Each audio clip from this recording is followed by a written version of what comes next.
Hey guys, how would you like to have an infinite number of free leads rolling in the door? Sounds like a terrible problem, right? Some of you that are going to watch this are going to think I'm crazy. But I cannot figure out why there is so much animosity between real estate agents and investors. Doesn't anybody realize that it is possible to work in harmony together and even help one another? Okay, this might not be entirely true if you're a wholesaler and your margins need to be so great that having an agent involved in your deal is going to blow it right out of the water. But as a creative investor, you don't have to worry so much about the actual sales price of a home. The only things that you need to worry about, for the most part, are how can I buy this property with as little out of my pocket as possible, and will this property cash flow for me? You don't have to worry about needing those big giant spreads. Limiting yourself to strictly off-market deals simply does not make sense as a creative real estate investor. So why not take the plunge and start working with agents who come across situations on a regular basis with sellers where the seller must sell their house or face some sort of financial hardship? Are you going to have to pay that agent? Well, of course you are. You would want to be paid if you were in that agent's shoes. So let's talk about how the agent would get paid in one of these situations.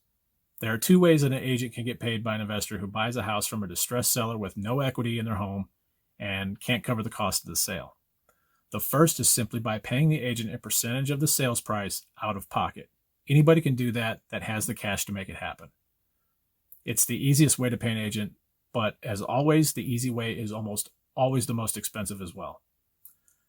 The second way to pay an agent is to pay them out of your down payment from your owner-financed buyer, meaning you're going to sell a house on owner financing to an end buyer, or through your option deposit when you lease option the house to a tenant/buyer.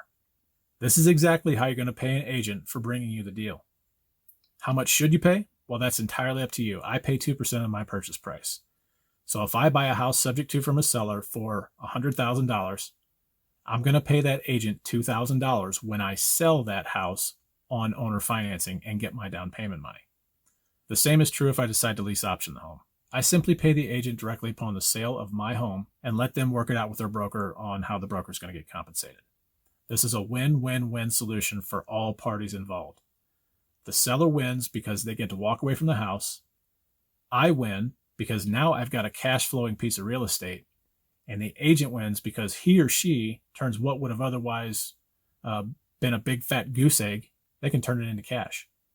So how do you find these investor-friendly agents? Well, there are a couple ways. One way would be to visit your local RIA, or all the RIAs in your area for that matter, and seek out the agent investors who are also in attendance at that RIA.